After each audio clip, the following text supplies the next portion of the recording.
खुद ही बनता है। अगर जो तनख्वाह बनता है उसका आधा देंगे, 8 घंटे की ड्यूटी की जगह पर 12 घंटे ड्यूटी कराएंगे। अगर मुंह खोल दिया तो वो भी हमसे छीना जाएंगे। कोई आंदोलन अगर करने के लिए अगर जंतर मंतर में बैठना है। आदाब, नमस्कार, सत श्री अकाल। मैं अब्दुल कलाम, आप देख रहे हैं द कलाम न्यूज़। पूर्व सैनिक 1 रैंक 1 पेंशन के आज 107 दिन हो गए। धरना प्रदर्शन जारी है। गोपाल सर केरल से आए हैं, आज इनसे बात करते हैं क्या वहाँ का माहौल है। जी गोपाल सर, आप केरल से आए हैं, बताइए 1 रैंक 1 पेंशन, वहाँ की आवाज़ किस तरह से? केरला में तो जो आप केरला के बारे में पूछ रहे हैं, 1 रैंक 1 पेंशन का क्या हाल चाल है। केरला इतना जागरूक अभी भी नहीं हुआ है, मैं वहाँ को होते हुए बता रहा हूँ। जो कि 1 रैंक 1 पेंशन में जो नॉर्थ इंडियंस का पास जितना भी स्पिरिट है उसका तुलना में साउथ इंडिया इतना आगे नहीं है। जो कि वो एक चालाकी दिमाग लगाता है, मतलब सबको मिलता है हमको भी मिल जाएंगे। लेकिन कुछ लोग प्रयत्न कर रहा है। जो 10% लोग यहाँ भी आए थे, जो आपने देखा होगा शुरू में, जो 1 महीना हमारा वन निकलने के बाद मार्च के महीने में ऑल हीरो केरला आपने देखा होगा यहाँ आए थे। उसके बाद 2-3 पार्टी आए थे जो उन लोग इधर आए थे। एक जय हिंद वाला आए थे और NXCC आए थे, और उसके बाद जो BJKP वो भी आए थे। वो थोड़ा से इसमें राजनीतिक संगठन है, लेकिन इन्होंने यहाँ आए थे, हाथ मिलाया था जंतर मंतर में आके सबका सैनिक संघर्ष समिति के साथ में। उसके बाद वापस चला गया। वहाँ जाने के बाद उन लोगों का अपना प्रचार अपना तरीक़ा से कर रहा है वहाँ जो, लेकिन उनका टैंक पकड़ के खींचने में लगे हैं बाकी लोग। 90% लोग तो हमारा केरला स्टेट टैक्सेशन लीग में रहता है, तो वो एक ऐसे गढ़ है, उसका रक्षा अधिकारी जितना भी है वो पूरा अपना सेना का अधिकारी है, लेकिन वो पर्दा का पीछे रहता है, वो कभी पर्दा का आगे नहीं है। तो स्टेट एक्सर्विसमेंट लीग में जो एक्सर्विसमेंट जो रहता है जो केरला का, उसको सोच ये है, उनका जो संगठन बना हुआ है इसमें सेक्रेटरी प्रेसिडेंट सब बना हुआ है, तो उसमें कोई अफसर नहीं है। तो सर आप अभी बीच में सुनने में आया था और हमने कुछ सोशल मीडिया से जानकारी भी मिला था कि आप राजस्थान भी गए थे। यस, मैं राजस्थान में भी गए थे, मैंने यहाँ उत्तराखंड में भी गए थे। वहाँ जो प्रचार चल रहा था, इसलिए प्रचार चल रहा था जो कि उन्होंने कई संगठन अपना तरफ से बना रहा था। जो वो संगठन पूरा किसी ISL में भी थे, जो अफसरों का संगठन से बाहर आ गया था। उसके बाद उन्होंने अपना खुद का संगठन बनाया, तो उसको थोड़ा से मोटिवेट करने के लिए वो हमको बुलाते थे, क्योंकि हम जंतर मंतर टीम बोला जाता है। तो उनको एक एम है, हकीकत यहाँ क्या है, हमारा क्या मांग है, सरकार से क्या मांग किया है, तो उनको हमने थोड़ा सा मैसेज देने के लिए उनका जो बुलावे पर हम गए थे। बहुत प्रचार हो रहा था, बहुत बड़ा चढ़ के, मतलब उनका सोच ये बहुत विश्वास करके बैठा है। जो कि हमारे साथ में जो विसंगतियाँ जो हुआ है उसके बारे में काफ़ी लोगों को जो गांव का लेवल में रहता है उनको पता ही नहीं है। एक्चुअली वो आरोपी क्या है काफ़ी लोगों को बिल्कुल नहीं पता। सर मैं जानना चाहता हूं, देखिए आपके मंच पे बहुत सारे पूर्व सैनिक आते हैं, कुछ राजनीतिक बातें करते हैं, मोदी सरकार की आलोचना करते हैं, और कुछ ऐसे सैनिक भी हैं डिसिप्लिन में कहते हैं भाई सरकार के खिलाफ हमें नहीं बोलना है। कुछ विसंगतियों के बारे में डिटेल तरीके से बताएं, जो लोग बाग अरे क्या नाम लोगों को मैसेज जाए कि हमारा पूर्व सैनिक हमारे लिए जो जंतर मंतर पर बैठा हो उसकी मांग क्या क्या है। देखो, सरकार के खिलाफ इसलिए बात नहीं कर रहा है, सरकार ने वो आरोपी दी है। अब पिछले 40 साल से लड़का हुआ केस किसी सरकार ने दी नहीं, लेकिन हमारा मोदी सरकार ने उस चीज़ को दिया कि वो आरोपी 1 भी लेकर आया, वो आरोपी 2 भी लेकर आया था। ये सब कुछ हमारे सामने हुआ है, लेकिन इसी के पीछे हमारा जो सेना का जो अधिकारी हमारा लीडर में थे, उन्होंने अपना लिए फ़ायदा लेके चला गया। वही फ़ायदा जितना भी है हम 3-3, 4-4 बार मेमोरेंडम में दर्शाया गया है, चार्टों में दर्शाया गया। आप सब देख रहे हो, यहाँ चार्टें बना कर रखा है जो मेडल का मुख्य मांगे जो सरकार से आपने रखी अपने मेमोरेंडम में। इससे पहले भी आप लोगों ने ज्ञापन दिया प्रधानमंत्री, गृह मंत्री को, और क्या नाम। हाँ, एक मोटे बातें है। एक हमारा एक MSP बोलता है मिलिट्री सर्विस पे, वो सैनिकों से जुड़ा हुआ है। सैनिक को मिलता है तभी हमको मिलेंगे। सैनिकों को और 50 रुपये मिलता है तो हमको 25 रुपये मिलेंगे। हम पेंशन आने के बाद 25 रुपये मिलेंगे। उसी हिसाब से सैनिकों को उन्होंने दी नहीं, इसलिए नहीं दिया है। एक्चुअली वो जोकिंग अलाउंस है जो यूरोपियन देशों से लाए थे, तो यूरोपियन देशों में उसका रूलिंग यही है, वो इक्वल होता है, उस अलाउंस इक्वल होता है। अफसर हो, JCO हो, जो नीचे वाला रैंक हो, ये इन्हीं के लिए अलग अलग नहीं होता। लेकिन हमारा सेना का अधिकारी ने 6th CPC में इसको लेकर आके सरकार के सामने रिकमेंडेशन किया है, तो अपना अफसरों नहीं लेके आया था, लेकिन उन्होंने उसको बांटते टाइम पर उन्होंने क्या कर दिया, उनके लिए एक अलग रेट रख दी, और मतलब वो 3 गुना ज़्यादा ले रहा है, हम लोगों को 1 गुना दे रहा है। जो जोखिम, जो असली जोखिम किसको है उनको कम कर दिया गया है। जो जोखिम में है ही नहीं है, और अफसर होने के कारण जो अपना सेना का जो नर्सिंग सर्विस है, जो नर्सिंग ऑफिसर कहा जाता है उसको, तो उनको उन्होंने जो ऑफिसर होने की वजह से उनको जोखिम है ही नहीं, उनके पास हथियार है ही नहीं है, उनका नाम पर कोई भी हथियार नहीं होता, तो उनको भी दिया गया। लेकिन जो असली जो गोली का सामना करके जो अभी भी बॉर्डर में बैठा है उनको कम पैसे दिया गया।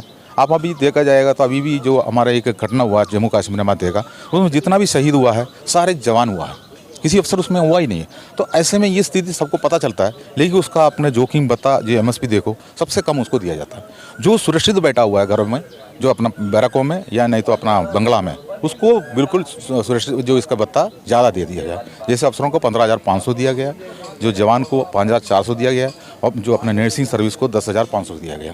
तो बहुत बड़ा ये अंदर लेकर आ गया, जो इसको समानता होना चाहिए। अगर सरकार के पास पैसा नहीं है, 5,400 रुपये अगर दिया है तो 5,400 रुपये बाकियों को दे दो, उसको समानता वही होता है। लेकिन इसको ये एक देखो सम्मान है, लेकिन सम्मान को लेके इन्होंने इसी जैसा करके हमको धोखा दिया है। तो ये केस कोर्ट में भी चल रहा है, जो ये एमएसपी का केस कोर्ट में भी इसलिए चल रहा है क्योंकि उस सेना से जुड़ा हुआ बात होने की वजह से उस चीज़ को हमने जंतर मंतर में बैठ के धरना में बोल के कोई फ़ायदा नहीं, तो इसलिए वो कोर्ट में भी चल रहा है। उसके बाद जो ओआरओपी क्या है, ओआरओपी का परिभाषा आपने देखा होगा। जो ओआरओपी एक जब आउट करते टाइम पर जो हमारे को जो जिसका सर्विस कम होता है, जो हमारा सेना में हमारा एक एंट्री का एक फॉर्मूला है 15+2 15+2, ये हमारा एक सर्विंग का ये होता है, जो कि 24 घंटा हम लोगों जोखिम में रहता है। 24 घंटा साउंड हेल्थ के साथ में काम करना पड़ता है। साउंड मेडिकल चाहिए और फिजिकल, बिल्कुल फिजिकल फिटनेस ऐसे चाहिए, एक्सेलेंट में रहना चाहिए। जो ये फेल सेटिस्फैक्ट्री गुड ये नहीं चलता, बिल्कुल एक्सेलेंट। ऐसे में हम लोगों को तैयार होना जरूरी होता है। उस तैयारी शरीर को तैयार रखना, जो उसी में हमारे इक्विपमेंट को तैयार रखना, हमारे एक्सप्लोसिव को तैयार रखना, हमारा ट्रूप्स को तैयार रखना, ये सब चीज़ें जवान को ऊपर निर्भर है। तो साउंड हेल्थ जरूरी है और साउंड फिजिकल जरूरी है। ऐसे में 24 घंटा ड्यूटी भी होता है, जिम्मेदारी पूरा हम करना पड़ता है। टाइम पर छुट्टी नहीं मिलेंगे, हम अपना परिवार का साथ में बिल्कुल रह भी नहीं सकता। ऐसी स्थिति में हम लोगों को 15+2 होने के बाद हम लोगों को सेना छोड़ सकता है। अगर हमको हमारे घर पे कोई परेशानी है, मान लो मुझे शारीरिक तौर पर मुझे भी परेशानी हो सकता है, कोई सर्जरी अटेंड किया होगा, नहीं तो कोई ना कोई बीमारी आया होगा, अब मेरा साउंड हेल्थ के हिसाब से अब मैंने वहाँ फिजिकल पूरा फिटनेस दे नहीं पा रहा, मतलब ऐसे स्थिति में मैं सोचता हूँ मेरा टाइम हो गया है, आगे का प्रमोशन नहीं मिलता है। इसलिए नहीं मिलता है, 90% लोग सिपाही से ही पेंशन होकर आना है, 10% लोगों को आगे जाने का मौका मिलता है। उस आगे जाने वाला टीम में हमारा मौका मिलेगा नहीं है, इसलिए हमारा हेल्थ थोड़ा डाउन हो चुका है। तो हमारा हेल्थ का कमजोरी की वजह से, नहीं तो हमारा घर पे भी माँ बाप के साथ में भी कुछ प्रॉब्लम होगा, ऐसी स्थिति में हम लोगों को आ सकता है। तो उसी को प्रीमेच्योर रिटायरमेंट भी बोला जाता है, जो आगे जो 10% में जाने। पर सर मैं एक सवाल करना चाह रहा हूँ, 107 दिन हो गए और आप लोग शांतिपूर्ण तरीके से धरना प्रदर्शन जंतर मंतर पे ओआरओपी के लेके कर रहे हैं।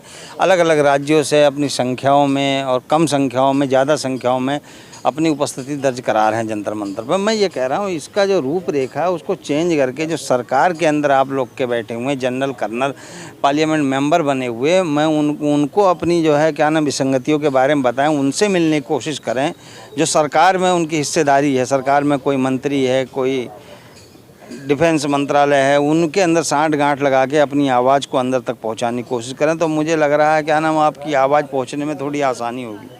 देखो, हमारा आवाज़ तो बिल्कुल प्रधानमंत्री के पास भी पहुंचा हुआ है। अभी जो माननीय एमपीओं को जो लेटर दिया था, मैं केरला का बता रहा हूं, जो हमारा व्हाट्सएप में उसका लेटर भी चल रहा है। उसका प्रतिक्रिया ये है, कई जो एमपी जो है अपना लेटर को, अपना मेमोरेंडम को जो रक्षा मंत्री को सौंपा हुआ है, कुछ एमपी लोग उसको सीधा प्रधानमंत्री के पास भेजा गया है। उसका रिसीविंग निकाल के वापस जिसने जो मेमोरेंडम दिया उसको जो उन्होंने रिप्लाई भी दिया हुआ है, हमने दिया है। तो सरकार ये बोल रहा है हम इसके ऊपर विचार कर रहा है, यही उनको प्रतिक्रिया है। विचार करना तो पड़ेगा, क्योंकि हम नाजायज कोई मांग तो किया नहीं, रखा ही नहीं है, तो करना तो पड़ेगा। लेकिन विसंगति ये है, हमारा जी अफसरों ने हमें अड़प के लेके गया है इसको ऊपर। हमारा अभी देखो, हमारा जितना भी सरकार का सामने जो भी संगठन अभी रहता है वो इंडियन एक्स सर्विसमैन लीग है, इंडियन एक्स सर्विसमैन मूवमेंट है। आप जाने इंडियन एक्स सर्विसमैन लीग है, जो अपना ब्रिगेडियर जो अपना करतार सिंह थे, अब उसका जगह पर इंद्र मोहन सिंह आ गया। अब उसके बाद हमारा जो जनरल सतबीर सिंह, ये लोगों को ही बुलाते थे, क्योंकि इन्हीं जो 1 लाख से भी ऊपर नफरत प्राप्त होता है। तो हमारा संगठन अभी बना है, फेडरेशन ऑफ वेटरन ऑर्गेनाइजेशन हमारा अभी बना है, और हमारा जो हलचल, हमारा आवाज़ सरकार तक पहुंचा हुआ है। 3-4 तरीक़ा से हम मेमोरेंडम पहुंचाया गया है। उसी हिसाब से आए थे। आने उन्होंने बोला अभी मिलके हम चलेंगे, हम मिलके बात करेंगे, ये भी बोलते थे। कई लोग हमारा ही पूर्व सैनिक है, कई जगह से हमको बोलते थे आप अफसर का साथ में जाना चाहिए, क्योंकि वो उनको गोद में बैठा हुआ है, वो हकीकत उनको पता नहीं। हमारा जो मांग को, हमारा जो विसंगति हमारा अफसरों ने लेकर आया था, अब उनके साथ में मिलकर हम आगे नहीं जाना चाह रहा है। हमारा संगठन मजबूत हो जाएंगे, हमारा संगठन का जो पूरा कार्रवाई होने के बाद हमारा संगठन जाके बात करेंगे आने वाला टाइम पर। जो उसके लिए टाइम जितना भी लगता है, जो ये सांकेतिक है, इसको तोड़ के भेजने में 27 तारीख को जो कोशिश हुआ था वो भी आप लोगों ने देखा था, ये भी अफसरों का ही चाल था। ठीक है, उसके बाद समाप्त करने का, ये आंदोलन को बिल्कुल समाप्त करने का प्लानिंग किया गया है। पुलिस ने बिल्कुल हमको 28 तारीख से बैठने नहीं दिया है। ये सब कुछ अब अरेस्ट भी हुआ है, काफ़ी देर अब हमारा जो लीडरों ने जो अरेस्ट भी होके वापस आया हुआ है। तो कि आने वाला टाइम पर हमारा फेडरेशन ऑफ वेटरन ऑर्गेनाइजेशन का ही चैन से वही बैठेंगे सरकार का सामने, जो सैनिक कल्याण के बारे में हो, या सैनिक जो पुनर्वास के बारे में हो, या पे कमीशन बारे हो, या आने वाला क्या चल रहा है। हमको अफसर ज़रूरत नहीं है, जो आपने बोला है अफसरों के साथ में मिलकर उसके अंदर जाए। नहीं, उनको मैं ये नहीं कह रहा मंच पे बुलाने के लिए, वो साइड में उनसे मीटिंग। देखिए, अफसर के बिना या मंत्री या संतरी के बिना ये काम तो होने का ही नहीं। देखिए, मैं ये नहीं कह रहा, अपने मंच पे लाइए, अपनी कमेटी में लाइए, जो आपके नई फेडरेशन है। अब कहने का मतलब हमारी जो ऑल इंडिया लेवल की नई फेडरेशन बनाई गई, वो हमारी कमेटी बात करेगी सरकार से, यही आपका कहना है? नहीं, हम अफसर के साथ अभी नहीं जाएंगे, जो कि हम फिर हम 75 साल पीछे जाएंगे, जो कि अफसर हमको धोखा दिया है, अभी भी धोखा देते रहता है। अभी वो अपना फ़ायदा के लिए हमारा साथ मिलना आ रहा है, ऐसा हमारा फ़ायदा नहीं देख रहा वो उन्हीं का फ़ायदा। उनको जो मिला है उस चीज़ को अपना चेहरा चमकाने में लगे हैं।